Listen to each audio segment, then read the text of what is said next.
Bonjour à tous, aujourd'hui nous allons découvrir l'histoire de la bête du Gévaudan. La bête du Gévaudan a semé la terreur dans la région du Gévaudan, actuelle Lozère et partie de la Haute-Loire, entre 1764 et 1767. Oh la bête, terreur dévolée, ses griffes lacèrent le vent, ses yeux flamboient dans l'ombre du Gévaudan au cœur des bois. Il n'échappe pas, c'est pas la bête du Gévaudan qui viendra l'arrêter. Jeanne Boulet, une adolescente de 14 ans le 30 juin 1764 près du village des Hubacs, à Langogne gardait son troupeau lorsqu'elle fut attaquée.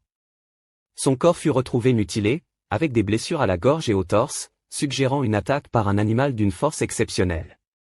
Quelques semaines plus tôt, une bergère de la même région avait survécu à une attaque similaire, décrivant une créature plus grande qu'un loup, avec un pelage roux et des mâchoires puissantes. Cet incident non mortel est souvent considéré comme le prélude des attaques.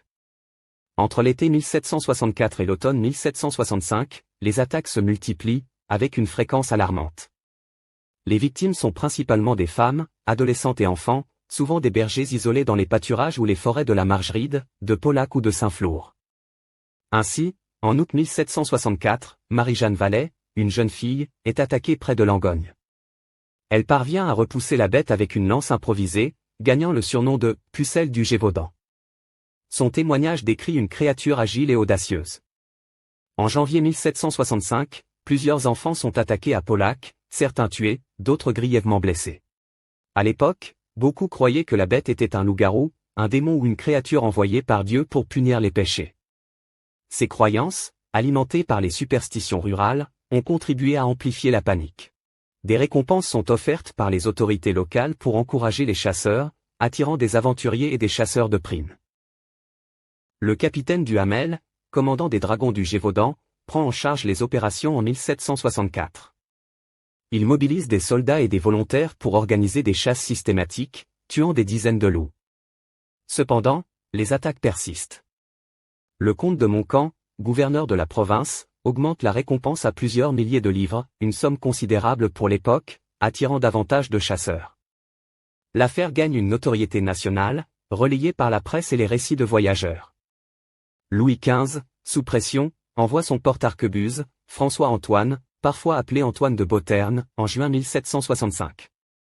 Accompagné de son fils et d'une équipe de chasseurs expérimentés, Antoine organise des battues massives avec des méthodes plus professionnelles. Le 21 septembre 1765, Antoine abat un grand loup à Chazes, près de l'abbaye des Chazes, Saint-Flour. L'animal, pesant environ 60 kg, est plus grand que la moyenne des loups de l'époque. Il est présenté comme la bête, embaumée et envoyé à Versailles. Certains historiens suggèrent que la bête pourrait être un hybride loup-chien ou une créature importée, comme une hyène ou un lion, échappée d'une ménagerie privée. À l'époque, les nobles possédaient parfois des animaux exotiques, et une hyène, avec ses mâchoires puissantes et son apparence inhabituelle, pourrait correspondre à certaines descriptions. Merci d'avoir regardé et à bientôt. Les feux s'éteignent, les champs renaissent, le Gévaudan respire. Mais dans les bois, l'écho demeure, un frisson qui soupire.